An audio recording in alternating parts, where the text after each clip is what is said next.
স্তন ক্যান্সার একটি নীরব আতঙ্ক।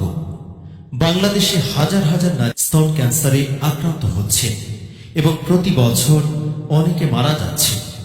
বিশেষজ্ঞদের মতে প্রাথমিক পর্যায়ে রোগটি শনাক্ত করা গেলে 90% রোগী সুস্থ হয়ে ওঠার সম্ভাবনা রয়েছে। স্তন ক্যান্সার প্রাথমিকভাবে নির্ণয়ের আধুনিক পরীক্ষা হল মেমোগ্রাফি। ফেনীতে শুধুমাত্র শেভরন ক্লিনিক্যাল ল্যাবরেটরিতে এই পরীক্ষাটি স্বল্প খরচে করা হয়। আমাদের ঠিকানা শেভরন ক্লিনিক্যাল ল্যাবরেটরি, ফেনী বড় মসজিদের বিপরীতে মডেল হাই স্কুলের পাশে, জেবিকে টাওয়ার, ট্রাঙ্ক রোড, ফেনী। বিস্তারিত জানতে কল করুন 01866980873 অথবা 01866980876। তাই আর দেরি নয়, সচেতন হন, নিয়মিত পরীক্ষা করুন এবং সুস্থ থাকুন।